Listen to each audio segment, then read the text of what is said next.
Y'a les petits potes, c'est Loïc Fit, heureux de vous retrouver pour cette petite vidéo. Alors sans gros montage, je vais essayer de vous mettre en avant mes petits témoignages, ma petite expérience là-dessus. Sachez que même moi, j'ai été dupé par mon propre entourage sur le dopage. CF, la vidéo avec Avner, où j'explique clairement qu'un de mes amis m'a menti à la tronche pendant des années en me soutenant par A plus B que non, il prenait rien, alors qu'en fin de compte, si, il prenait depuis X temps des choses. Je vous mets la petite vidéo là-dessus, là, elle va apparaître là. Depuis cette fameuse anecdote, eh bien, je me suis dit, allez, j'arrête d'essayer d'être l'avocat du diable, d'essayer de savoir qui prend quoi ou autre, parce que ça me fait plus mal et ça me ruine un petit peu mon évolution, parce que je vais être trop cantonné là-dessus. Je vais uniquement juger maintenant si le mec fait de la force, c'est-à-dire qu'il veut partager ses perfs, je vais juger les perfs, la technique et tout cela. Si le mec veut partager son physique, je vais juger son physique. Je vais vraiment m'en contrefoutre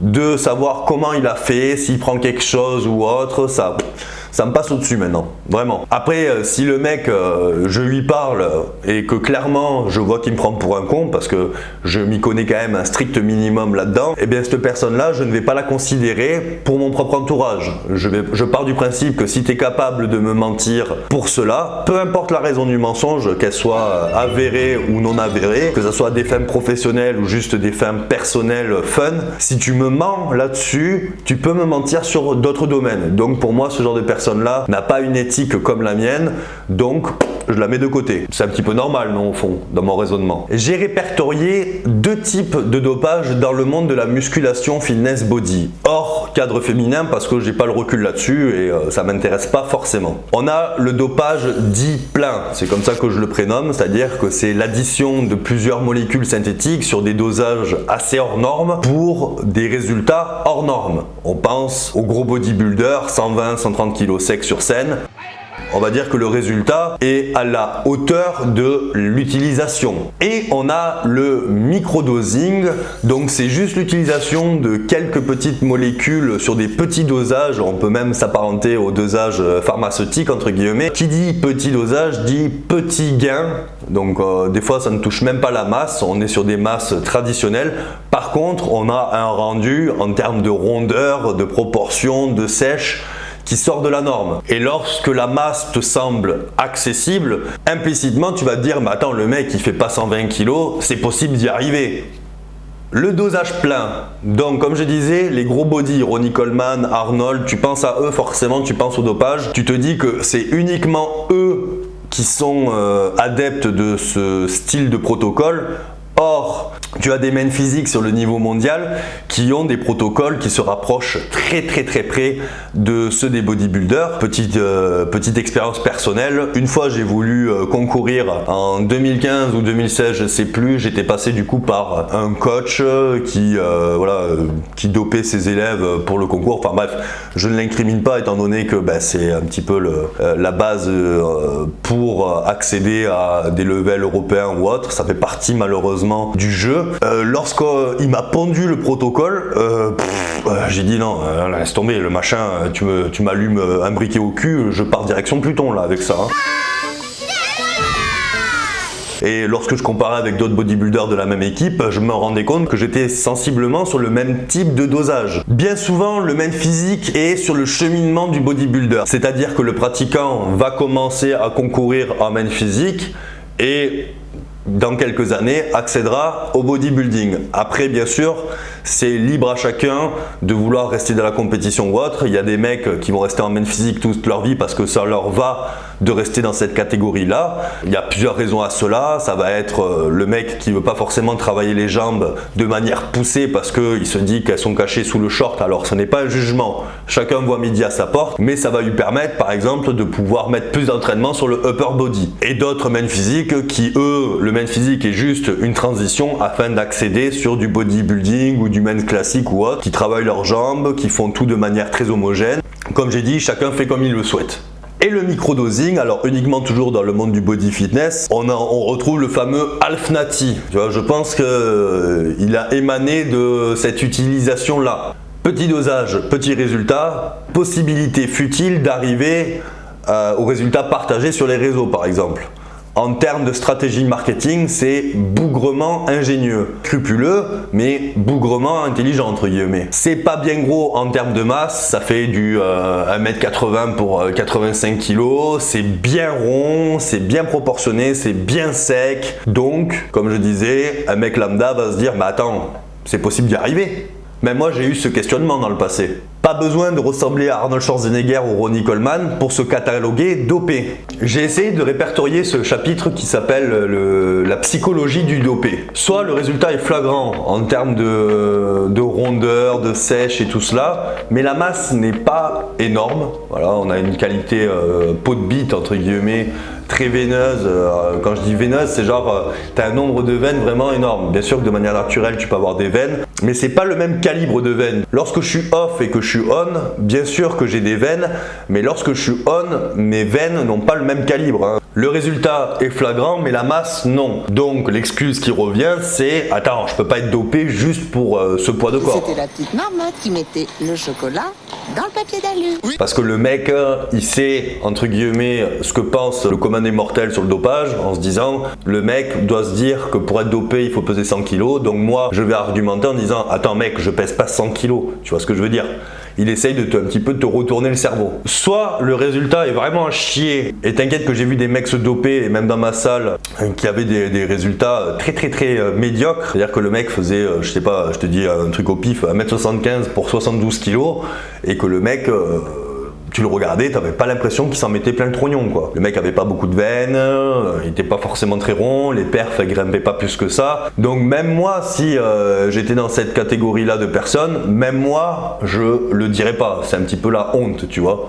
El famoso Nati Lifestyle qu'on peut voir sur les bio Instagram. Moi j'ai pensé comme cela. La testostérone, c'est-à-dire que lorsqu'on pense dopage, on pense forcément à cette hormone là. Le mec ne va pas l'utiliser. Par contre, il va jouer sur la synergie d'autres hormones, d'autres substances synthétiques et il va se dire bah attends, j'utilise pas de stéro, alors je suis naturel. Et puis même le mec qui peut aller plus loin dans son raisonnement et essayer de te retourner davantage le cerveau, c'est que le mec il va se prendre une analyse sanguine où il y a la testostérone pour confirmer un seuil naturel. Le mec va faire ses analyses, il va le prendre en photo et le mettre sur ses réseaux en disant bah tiens regarde, mon seuil est tout à fait normal, donc je suis naturel mec, arrête de me faire chier tu vois. Alors que le mec derrière, ça se joue sur d'autres tableaux, je vais pas les énumérer pour éviter d'égayer la curiosité de certains sacripants qui vont essayer de leur côté et avoir des problèmes, et j'ai pas envie d'être le précurseur de cela. Et puis même le mec qui a un petit peu de savoir là-dedans, il va se doper avec la testostérone, il va jouer sur des esters rapides, bon pour ceux qui connaissent, il va jouer sur des esters rapides de testo, donc le mec il va s'en mettre plein le trognon pendant X période, il va arrêter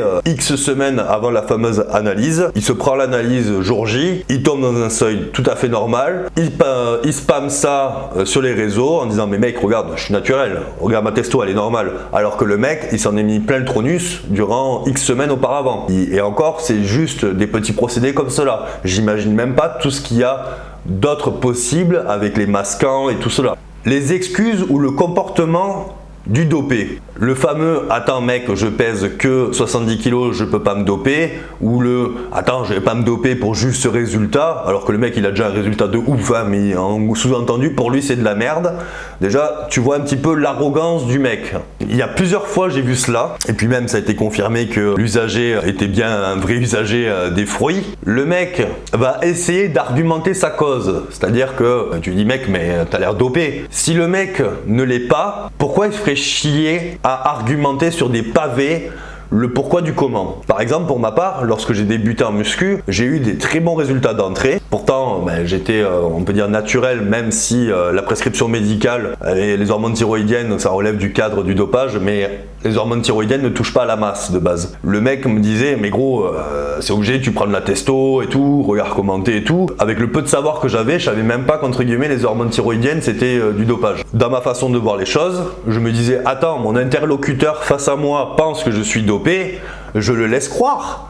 Attends, le mec il me surcote, à quel moment je vais avoir envie de me sous-coter? Moi si le mec il est naturel et qu'on l'accuse de dopage, ça veut dire qu'il a fait un travail formidable. Là l'histoire s'arrête là et tout le monde continue de chacun de son côté. Il y a un autre type de dialogue dont j'aimais le soupçon, mais j'arrivais plein de fois aussi. Je félicite le mec sur le chemin qu'il a parcouru dans le domaine de la fonte, que ce soit sur les performances ou le physique. Je ne le soupçonne pas du tout d'utiliser des substances illicites là-dedans. Je lui dis juste, mec, putain, franchement, tu fais un travail de fou, les perfs, mec, t'es un monstre et tout. Et le mec, d'emblée, va se dire, mais attends, mec, en plus, je l'ai fait de façon naturelle. Mec, pourquoi tu axes ta justification directement là-dessus alors que moi-même, je n'y avais même pas encore pensé? On peut se poser des questions. Pourquoi vouloir se justifier absolument directement là-dessus alors que le dialogue ne se portait pas sur ce terrain-là? Ça me semble bizarre quand même. Le comportement suspect des dopés. Alors par exemple, t'es avec ton duo à l'entraînement, ça fait depuis 3 ans que vous vous entraînez, tu connais son corps par cœur parce que vous faites des posings ensemble en post-workout devant le miroir, devant la belle lumière et tout. Le mec, il a une belle peau, un petit peu de boutons par-ci par-là parce qu'on reste des sportifs avant tout et que les pores peuvent se boucher. Bref. Et d'un seul coup, le mec se met à avoir une acné de ouf sur la région scapulaire, sur le torse, même des fois un peu sur la gueule. Bizarre quand même cette histoire, non? Alors le mec, il peut te dire, ouais, mais c'est la nutrition et tout. Oui, la nutrition peut apporter des boutons. Mais les boutons du dopage sont quand même très significatifs de leur usage. Lorsque le mec va se mettre à prendre des kilos subitement, le mec ne bouge pas du tout en termes de poids de corps, il est dans une phase de stagnation et subitement, il prend du poids. Ou alors encore, tu as le mec qui va prendre de la force de ouf alors qu'il est aussi dans une période de stagnation, que l'entraînement n'est pas forcément orienté là-dedans. Et je parle en connaissance de cause.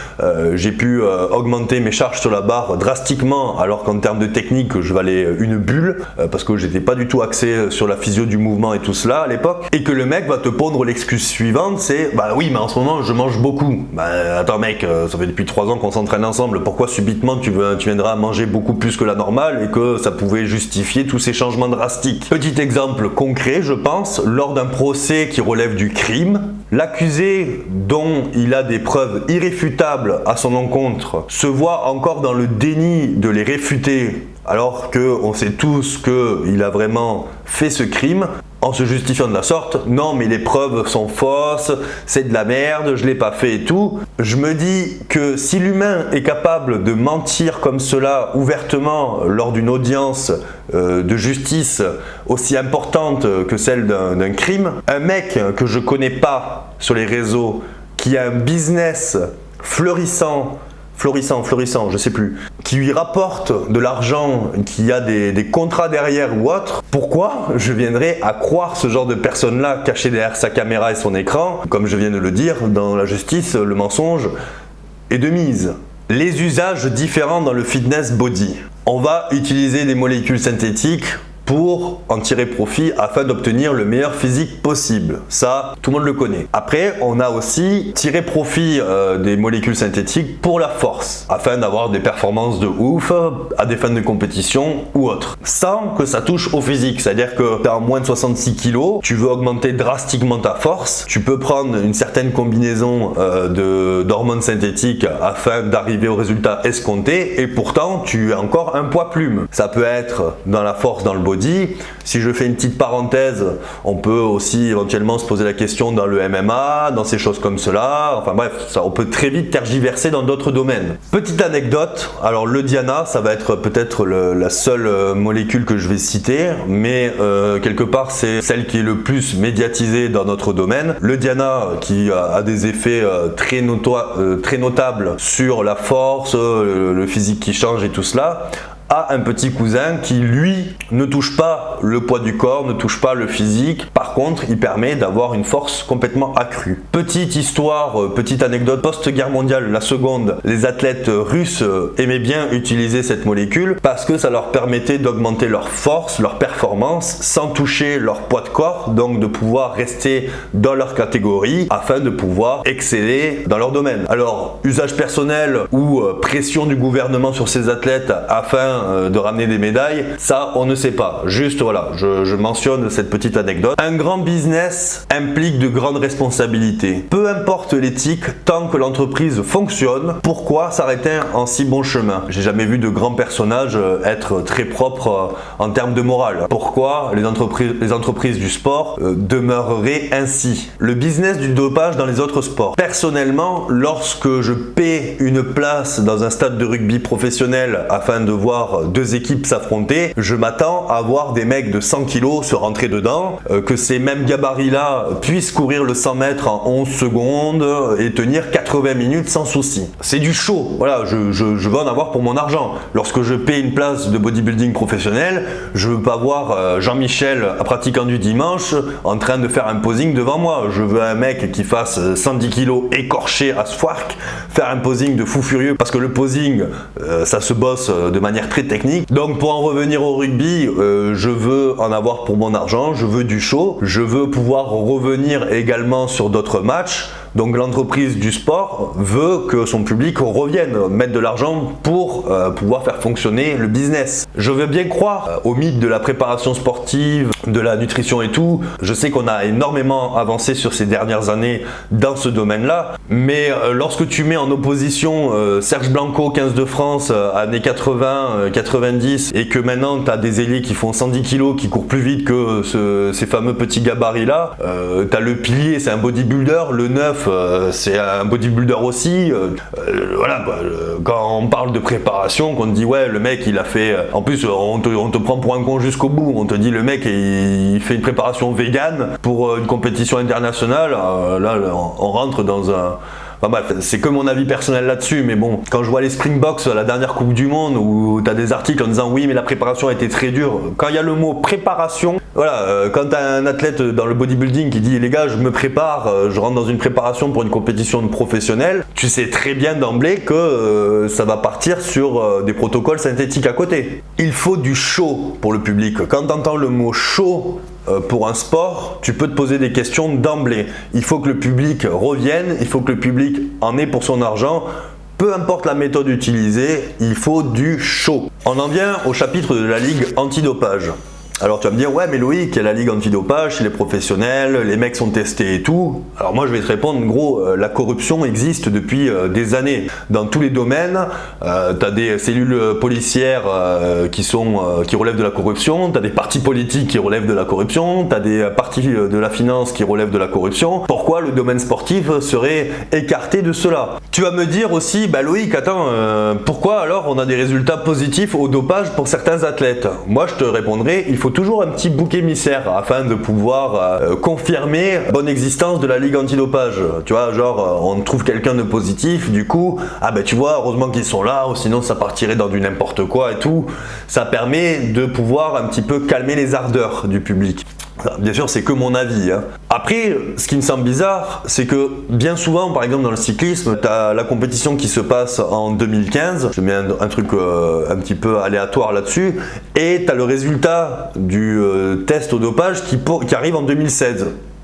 Tu vas me dire qu'avec tous les milliers, voire les millions d'euros que ça peut brasser un événement sportif, on peut pas se démerder pour avoir le résultat le jour même ou dans la semaine, tu vois, non. Des fois, ça t'arrive 1 an et demi après. J'essaie de réfléchir un petit peu en me disant, bon, s'ils font venir le résultat au bout d'1 an, c'est pour que le business de l'événement sportif puisse se faire, on rentre l'argent et tout cela, et une fois que la compétition est terminée, qu'elle ne rapporte plus d'argent, à ce moment-là, on prend une nouvelle là-dessus, on trouve un bouc émissaire, et encore on ne sait pas s'il y a de l'argent caché en dessous, on ne sait pas comment ça se passe. Hein. L'athlète qui est pointé du doigt, s'il le faut, il touche un gros chèque en disant en gros on va te mettre positif, comme ça au moins tout le monde sera content, toi on te donne un chèque, tu fermes ta gueule et voilà quoi. Enfin, on peut se poser ce genre de questions aussi. Alors bien sûr peut-être que je rentre dans une certaine paranoïa, dans une spirale un petit peu de parano, mais si tu écoutes tout le monde est naturel, tout le monde est beau, personne ne prend rien et l'entreprise de l'illicite continue à fonctionner avec 0 transaction. Ça me semble un petit peu bizarre cette histoire. Comme je dis, il faut du show pour le public. Quand il y a le show, le doute est permis pour n'importe quel domaine. Peut-être même, peut-être la pétanque, et encore, tu sais pas, mais bon, la pétanque, je vois pas trop comment c'est possible déjà. Le dopage est-il présent autre part, autre que dans le domaine du sport? Alors dans le monde de la chanson, il y a le film The Star is Born avec Bradley Cooper, et il y a cette scène, un moment où tu as Bradley qui parle de il faut que je me mette une injection de stéroïdes à des fins de pouvoir se gravir la voie. Donc si Bradley en parle de cette utilisation-là, c'est possible que d'autres chanteurs aient recours à cette méthode-là. Et pourtant, les chanteurs sont loin d'avoir la masse musculaire d'un bodybuilder et ils utilisent la même molécule. Dans le cyclisme, les gars, ils pèsent 60 kg physiquement, pourtant les mecs, tu leur mets 2 ailes au cul, ils partent sur Saturne directement. Dans le gaming, on a des preuves, on a même des témoignages de gamers qui disent avoir utilisé la Déral lors de compétitions parce que les cash prize sont exorbitants, ils veulent se concentrer absolument. Mais dans le gaming, c'est pas des gabarits charpentés et pourtant les mecs assument leur dopage aussi. On a même dans les études, dans le cadre scolaire, lors de concours ou d'examens, d'étudiants qui disent utiliser, je crois que c'est l'adéral ou des amphètes afin de pouvoir être concentré le jour J et de pouvoir obtenir de meilleurs résultats. Donc le dopage est présent partout, entre guillemets, partout et nulle part, j'ai envie de dire, et que t'as pas forcément besoin de peser 100 kg, donc je parle dans le cadre de la muscu, parce que je vois trop souvent des gars dire c'est pas possible qu'ils soient dopés, ils pèsent juste 65-70 kg. Mec, déjà, ton raisonnement, il est pas fondé, parce que tu occultes, peut-être par manque de savoir, plein d'autres possibilités de choses. Le microdosing, l'objectif de chacun, bref, t'as des tas d'autres choses, et encore des choses que j'ai pas citées, que je ne connais pas. Je vous ai fait cette petite vidéo sans trop rentrer dans les détails, parce que comme je vous ai dit, je ne veux pas être le précurseur d'usage malheureux dans le domaine, à titre informatif mais aussi de la prévention, parce que les gars, je vous interdis formellement de commencer, surtout si vous n'avez pas de savoir, pas les finances ou autre. C'est pas parce que tu rencontres Pierre-Paul Jacques au coin du bar qui te promet de devenir Arnold Schwarzenegger avec ce qu'il a dans la poche que c'est réel. C'est un monde où les gars veulent juste faire rentrer leur argent, ils en ont rien à foutre de ta santé. Si tu as commencé à fonder quelque chose dans ta vie, que ce soit du côté familial, c'est-à-dire que tu as ta petite femme avec tes petits-enfants, tu as construit ta maison, tu as un boulot en or, tu as un entourage de ouf, va pas tout péter pour juste 2 cm de bras. Je te parle aussi en connaissance de cause. C'est un monde pourri, franchement, je te le dis. Si tu n'as pas des fins de bodybuilding professionnel, je te conseille pas de prendre cela juste pour être un petit peu plus veineux ou autre. Surtout si tu n'as pas la génétique pour, tu risques même d'être déçu de l'utilisation. On a des mecs qui ont utilisé du dopage qu'une fois dans leur vie et qui se proclament encore naturels parce que l'utilisation qu'ils en ont faite n'a pas plu ou le résultat n'était pas forcément à la hauteur des espérances. Tu n'as pas l'assurance d'avoir ce que tu souhaites. Puis même, tu es dans un monde où il en faut toujours de plus en plus, donc il va falloir possiblement augmenter l'addition des molécules ou le dosage. Donc financièrement, tu vas prendre un coup, donc ton comportement va changer, ta santé va en prendre plus un coup. Tout cela mis bout à bout doit logiquement t'interdire la consommation de cela.